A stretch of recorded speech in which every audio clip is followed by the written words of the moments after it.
Shri Maruti welfare सेवा trust द्वारा आयोजित श्री मारुति धून युवक मंडल अमरु जे सूरतनी अंदर दादाने फरी वखत एक भावथी सारंगपुर जई અને દાદાને સુરત વતી લેખિત અરજી કરી અને દાદાને અહીંયા પધરાવ્યા। ત્યારથી તમે આ ગ્રાઉન્ડની રોનક જોઈ રહ્યા છો।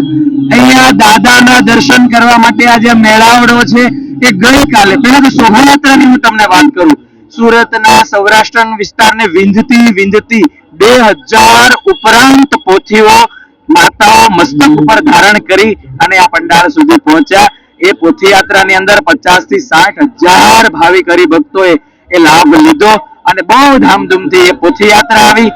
ત્યાર પછી ગઈકાલનો જે પ્રસંગની તમને વાત કરું, ન ભૂતો ન ભવિષ્યતિ, આ હું સમગ્ર સુરત કહી રહ્યું છે, ન ભૂતો ન ભવિષ્યતિ। પ્રશાસન પણ એક ડર હતો કે આટલું બધું જયારે માનવ મહેરામણ ઉમટતું હોય, ક્યાંક જો સૌભાગ્ય અકસ્માત થાય તો જવાબદારી લેવી બહુ અઘરી પડી જાય, પણ એ દાદાને મંજૂર નહોતું, કારણ કે ભાવ છે એ આ મારુતિ ધૂન મંડળના યુવકોએ હૃદયથી દાદાને પહોંચાડ્યો હતો કે હે દાદા, અમે તમારું આહવાન આ સુરતની ધરતી ઉપર આ રૂક્ષ્મણી ચોકની અંદર કહીએ છીએ। કેવળ અમારો ભાવ એ જ છે કે આ યુવાનો વ્યસન અને ફેશન મુક્ત બને અને નિરાધાર ગંગા સ્વરૂપ બહેનોને એનો આધાર સ્વરૂપે એક કીટ વિતરણ થાય, એવા શુદ્ધ ભાવનાથી જ્યારે અમે યુવાનો આ શહેરને કંઈક આપવા માટે જઈ રહ્યા હતા ત્યારે દાદા આ કાર્યની અંદર ભળા અને આ દિવ્યતા તમે જોઈ રહ્યા છો।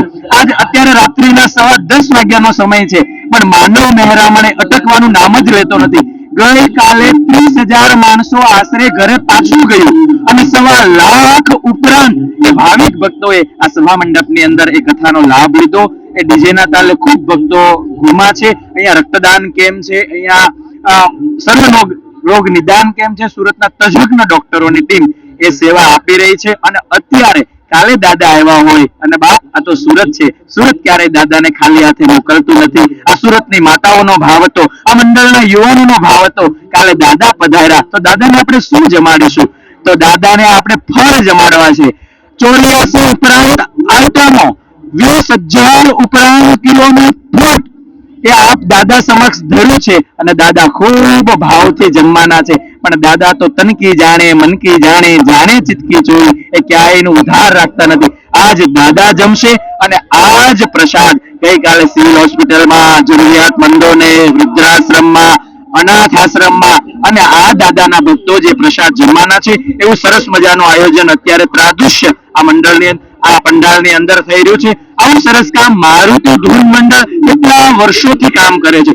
માત્ર 5ની સંખ્યામાં શરૂ થયેલું મારુતિ ધૂન મંડળ 701 રૂપ ધારણ કર્યું। પણ હું તમને કહું છું, આ મીડિયાના માધ્યમથી આ કથા પૂરી થશે ત્યારે મારુતિ ધૂન મંડળની સંખ્યાનો આંકડો એ 1 મીંડું એ વધારાઈ જશે એવું અમને ખૂબ જ હૃદયના પૂર્વક વિશ્વાસ છે। અને અંદર વક્તાશ્રી પણ પોતાનો ભાવ રેડી અને કથા કરી રહ્યા છે। એની કથા સાંભળવાની ક્યારે અમને તૃપ્તિ નથી। નિસ્વાર્થ ભાવે સેવા કરવાનું ફળ શું હોય? જો મીડિયાના માધ્યમ દ્વારા હું તમને આ સુરત શહેરની જનતાને કહું છું, જો તમારે જોવું હોય, જાણવું હોય અને માણવું હોય તો એક વખત આવો રૂક્ષ્મણી ચોકની અંદર। હજી 2 દિવસ બાકી છે, આનો લાભ રખે ચુકાઈ ન જાય, પછી તમને પસ્તાવો રહી જશે અને મીડિયા માધ્યમ દ્વારા યુટ્યુબ ની અંદર સાંભળવા મળશે। પણ જે રિયાલિટી અહીંયા જે માહોલ મળે છે, હૃદયની દિવ્યતા પ્રાપ્ત થાય છે, અહીંયા આવવાથી અંતર શાંત થઈ જાય છે, આપણું હૃદય એ ભક્તિમય બની જાય છે, હનુમંતમય બની જાય છે। સનાતનનો એક સંદેશ આ મંચ એવો પણ આપી રહ્યું છે। કથાના પૂર્વે એક રાષ્ટ્રગાનનું અહીંયા પણ આયોજન થઈ છે। એ અમે આ વિશ્વને, ભારત દેશને નહીં સમગ્ર વિશ્વને સંદેશો આપવા માંગીએ છીએ। બાપ આ સુરત છે, આ મારુતિ ધૂન મંડળના યુવાનો છે, અમે એ સંદેશ આપવા માંગીએ છીએ। જ્યારે રાષ્ટ્રની પણ જરૂર હશે ત્યારે અમે રાષ્ટ્ર ભાવના પણ અમે છલોછલ ભરેલી છે। એટલું કહી મારા શબ્દોને વિરામ આપું છું। અસ્તુ, ધન્યવાદ। જય જય શ્રી રામ।